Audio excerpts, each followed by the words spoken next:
Alrighty guys, as you can hear, another Dragon Ball Legends TOP guide video. This is going to be for season 31. So the last time we saw each other, we did finish everything off. We ended at in the top 4K, right? Which honestly isn't necessarily the best that we've ever done, right? I want to honestly say that's the worst that we've done in a while right here. But it's all good, right? Because we still secured the juicy 1000 CC, and that's all that really matters to me right here. We also did take a relatively easier path, right? Relatively easier path. That's usually what I like to aim for right here, right? So before we actually hop into everything right here, there will be timestamps in the description down below. If you guys, that way you guys can go ahead and get where you guys need to go. And you know, honestly, I want to go ahead and apologize for uploading this a little bit late, dude. I had to take a little bit of a break, bro. I slept in like I slept in really late today, just because last night was so rough with that Majin Vegeta showcase, man. I was not that was probably like one of the first times in a very long time that I did not have, like, straight up did not have fun with that unit right there. So there's my little bit of Majin Vegeta slander. Let's go ahead and get into it. Alright, so this is the path we're thinking about taking right here. Right, as always, the circle tiles are the most important tiles, right? Those are going to be where your 5 win streak bonuses are. Well, it's going to be in increments of 5, right? Those are where your win streak bonuses are going to be the most impactful to your points, right? On the 5th fight, on the 10th fight, 15th, the 20th, 25th, those are where you want to go all out. Those are where you always want to go for the most difficult stages. Those are the ones that are going to yield the most points for you, right? So everything else, they do matter, right? The fights on the way to those circled fights, they do matter, but they're not as important, right? So you can sacrifice a little bit of points on the way to those circled fights, right? Just a little bit. That's why I always say that this is just like a rough cut of the path that we take, right? Because there is a lot of times where I'm like, hold on, like my units feel like they're getting a little bit too low in HP right here. I'm going to actually opt for the easier fight, as long as I can always reach the end goal of that 5-fist fight, right? The ones that are circled. But now let's go ahead and talk about map awareness. So I went through this, and this is basically going off our own path right here, right? So recently I'm seeing a lot of Sagas from the movies teams this time around, so let's discuss what units should take priority. The Bojacks, right? Both of these units will super attack on turn 2, so it is important to target these guys early on. Red Bojack will get his super attack, which it's going to be like the super attack that transforms into the Awakened Arts, so it can't kill you or anything like that, but it does do a lot of damage, right? He will activate that towards the beginning of turn 2, since he has a relatively decent key restore speed, right? But it's on turn 2, so it doesn't really matter as long as you focus him down throughout turn 1. I think you will be able to go ahead and get through him, right? And then the Purple Bojack will super attack towards the end of turn 2, since he actually has really bad key restore speed. So what you want to do right here is you want to target the Red Bojack first, and then you want to target the Purple Bojack. Then after that, I also like killing the healer Goku at the very end, right? I usually save him for the 6th slot, since his heals only activate upon hitting him, making him a bit tanky. But other than that, try to line up the rest of the units according to your own attack order, which is dictated by your key restore speed. So optimally, you want to have your full lineup at Friendship rank 10. And the reason why I say Friendship rank 10 is because we scroll down right here, just as an example. I always like to provide as an example for you guys. I have my free-to-play Android 21. Look at our key restore speed. It's absolutely beautiful, right? 2,644. If we go to regular stats on this, it's only at 2,519. Right, so there is a noticeable difference right there between those two key restore speeds, and that is all because of the friendship rank, right? The friendship rank directly impacts your key restore speed solely in TOP. So next we have this fight right here. This is a team with Yellow Super Saiyan Blue Kaioken Goku and Full Power Frieza. The reason why I mentioned those two specifically because the other units are kind of irrelevant. Right, Super Saiyan Blue Kaioken Goku will get his super attack at the start of turn 2, right? Well, towards the start of turn 2. And Full Power Frieza will get his super attack if and only if you attack him with a blast card. Sometimes I do recommend swapping your entire party to being strike based. That way you can go ahead and just avoid this Frieza super attack altogether, and it's very simple. Literally, you just click on the character that you want to go ahead and swap from. It's literally the attack strategy right here. You can click on the blast cards, or you can go ahead and click on the strike cards. Like I said before, sometimes I do recommend swapping all of your units for the specific fight over to strike base. So my general strategy for this is just attack Super Saiyan Blue Kaioken first, and if you swap everyone to strike base, then you don't even have to worry about the Full Power Frieza super attacking. Right, so you don't have to worry about turn 1, turn 2, turn 3, or turn 4 for him. You can kind of just go ahead and kill whoever you want to kill, whoever's going to be the highest priority for your specific attack order. And so once again, there are still Sun family fights on the board. Honestly, not as much as last time. I think there's only like 2 or 3 right here for this time around, so that's actually pretty good for us, right? But them still being there is an issue. So the key to this fight is having high ki restore speed units in order to kill Goten before he gets his super attack at the start of turn 2.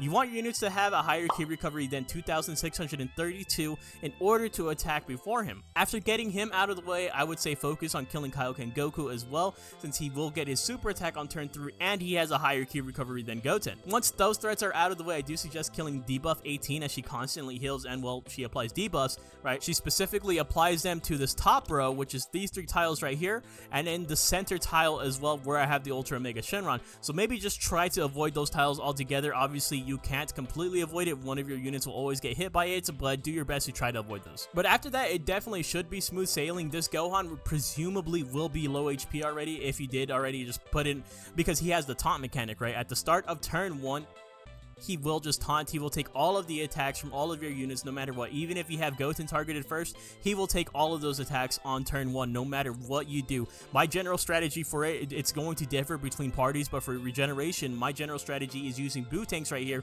Bootanks can get his guaranteed super attack off, and he strips him away of his attribute upgrades, which is like all his defensive stuff, right? So once he gets the super attack off on him, he kind of falls relatively easily, leading up into turn 2, where I do have my high ki restore speed units attacking the Goten, Kaioken Goku, debuff 18, and whoever else I feel necessary to target. Alright, so also there is an LOE team in our specific path, and I'm not sure if I will be avoiding this or not. Red Frieza and Purple Frieza can both inflict can't attack on turn 1, meaning that you're going to have literally 2 units in your attack order that are just going to sit there and do nothing. Revival Frieza can, well, revive, and he's a healer.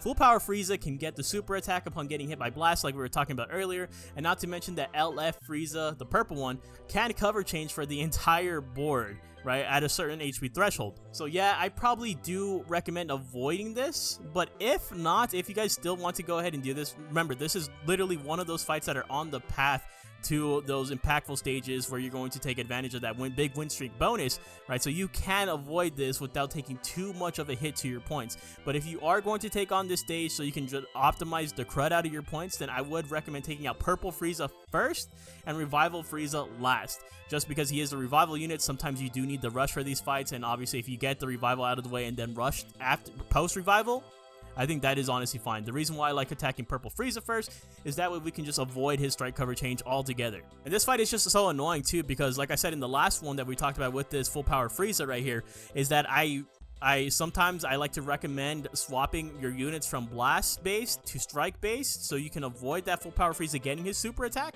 but sometimes it's not worth it because of how much damage you end up like losing right there, right? Like if you have a completely like blast based team and you set them all to strike, you're going to be losing a ton of damage, and for a 5-5 stage like this, you are probably not going to get through all of these units. And then we have this fight right here, very easy fights only if you kill Kid Gohan first.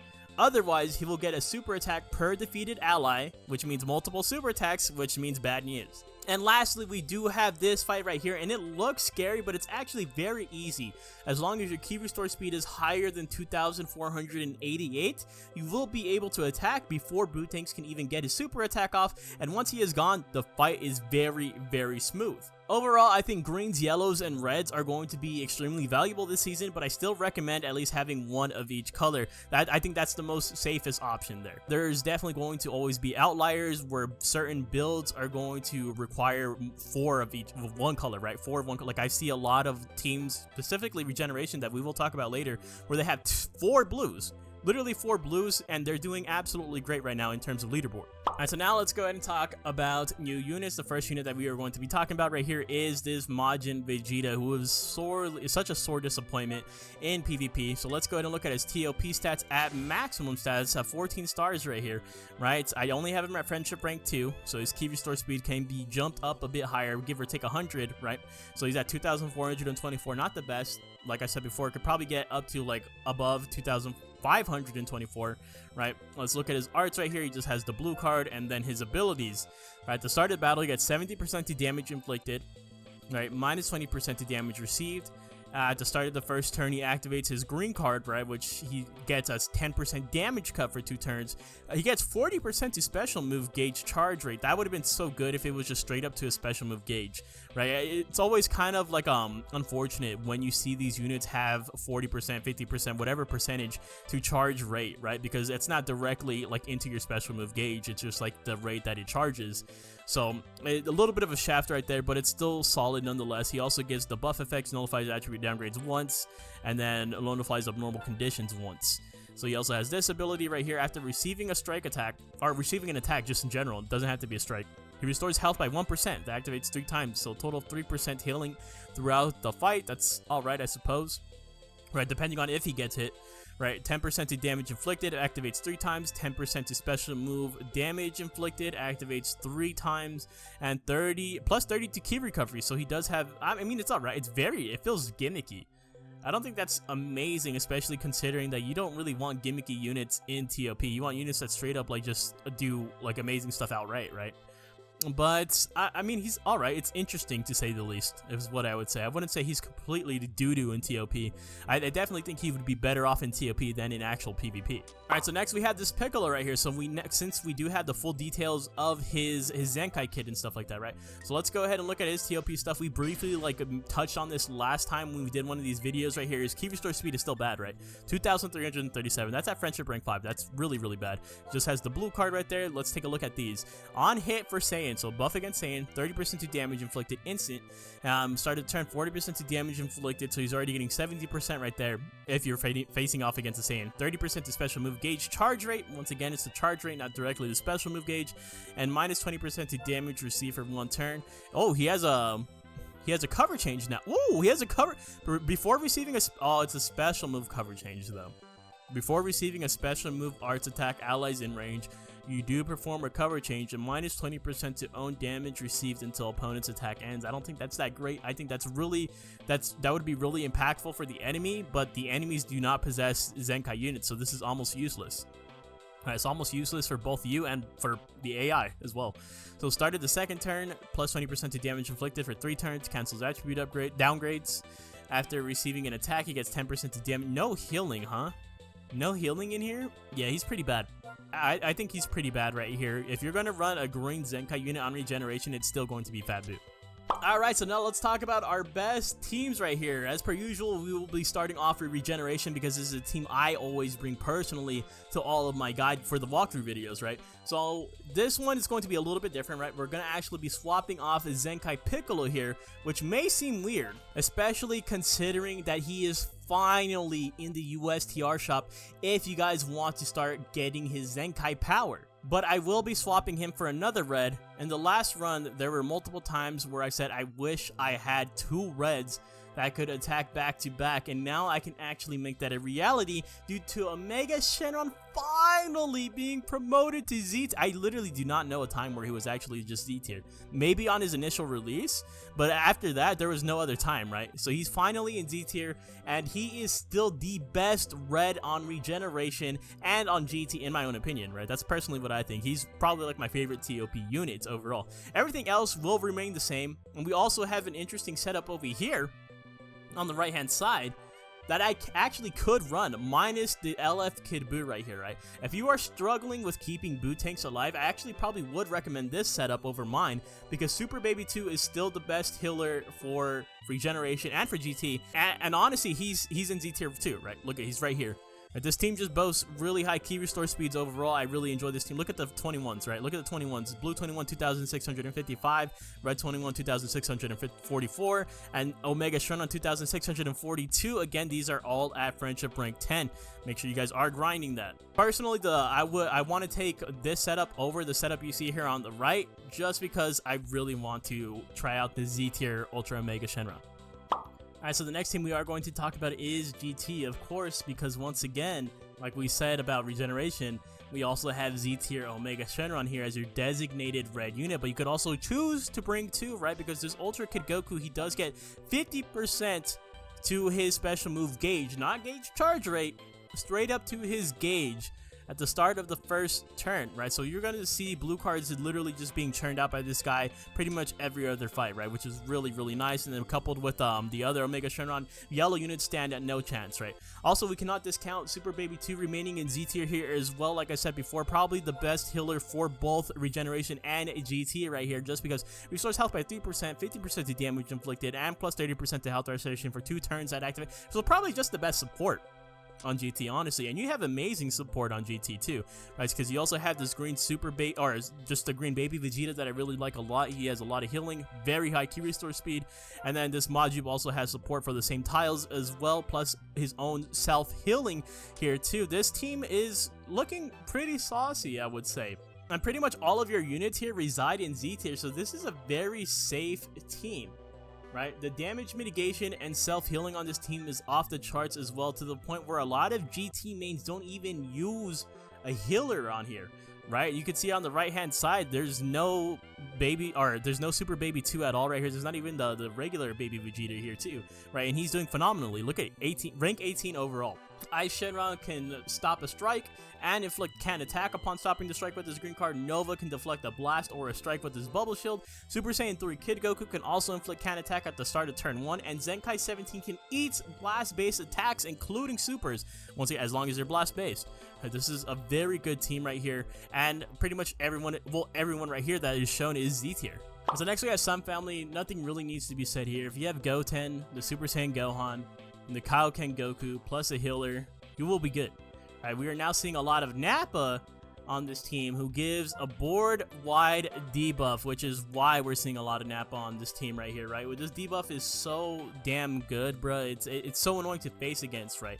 It's just so annoying to face against, bro. So expect to see Nappa more and more on these teams, on these specific Sun Family teams, as your enemy, unfortunately. This guy is ranked number 1. Like I said before, you really don't need much besides those main units, right? So next we have LOE. We pretty much talked about this team as an enemy already, right? If you are actively avoiding this team on the board, you can already expect how well it does on a handcrafted team with the friendship rank buffs, right? If you don't have LF Full Power Frieza, the Zenkai one is more than a worthy replacement, and this team was amazing even before the Revival Frieza's release, but I probably wouldn't run it without him today. You have very high key restore speeds with your purple units specifically, right? You can see right here the purple Frieza, the chilled right there, and even this metal cooler can get a good amount of key recovery as well. I like this guy a lot. There's been a lot of times where I've debated actually bringing him on a regeneration setup right here, right? Because he's at friendship rank 1 at 2,577. That's really good, right? So that could actually jump up past 2,677, right? Once you do get that. And I believe he also has key recovery in his kit. Yep, 40 plus 40 to own key recovery. So he definitely can go ahead and get his licks in before Goten even has a chance to super attack, which could make a night and day difference on how well that fight actually goes right here.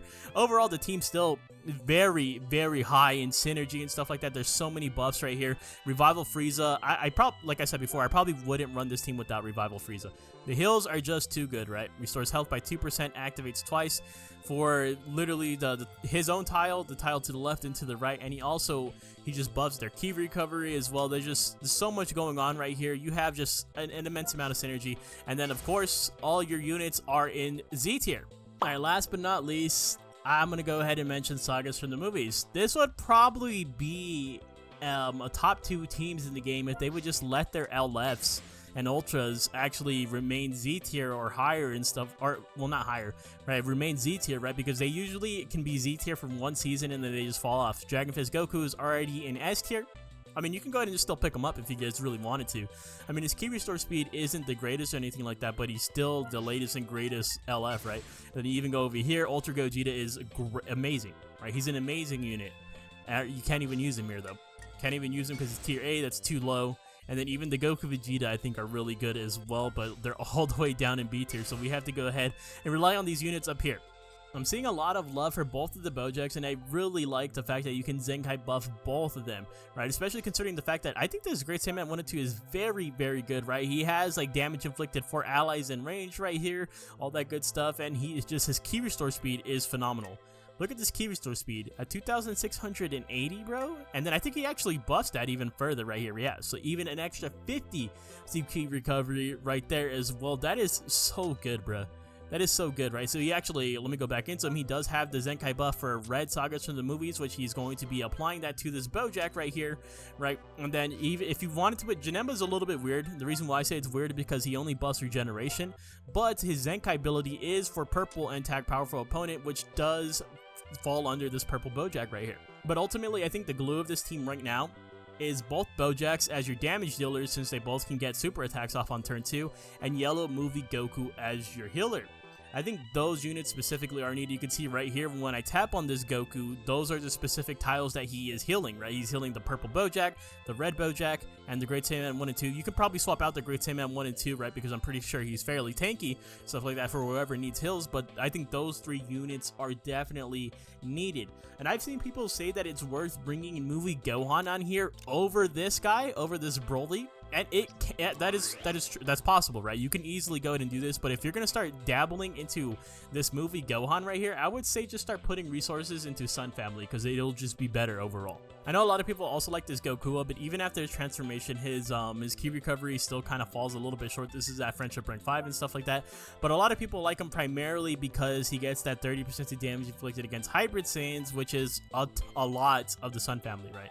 It's a lot of the Sun Family. He does buff his own key recovery by 60, right? And he also gets 40% to special move gauge, so he can pump out the blue cards. He really can pump out the blue cards. You do see a lot of Gokuas being played on Sagas from the movies, including the user right here to the right-hand side. So I definitely think he's still a very solid option, but only if you're fighting a lot of those Sun Family fights. Only if you're seeing a ton of hybrid Saiyans, in my own opinion, right? But it's just also to that Z ability. That Z ability is so damn good. 18% to episode Sagas from the movies, and then you're also getting extra 19% to Heraclan, which is both of your Bojacks. So actually, you know what? I probably will rescind my statement. This guy is probably really, really worth it. Alright, so that being said, that's going to go ahead and wrap up the guide for Season 31. As always, if you guys have any comments, questions, or concerns, definitely let me know in the comment section down below. If you guys enjoyed the video, make sure you guys leave a like, and maybe even consider hitting that subscribe button, and I'll see you guys in the next one. Thank you guys so much for watching. Later!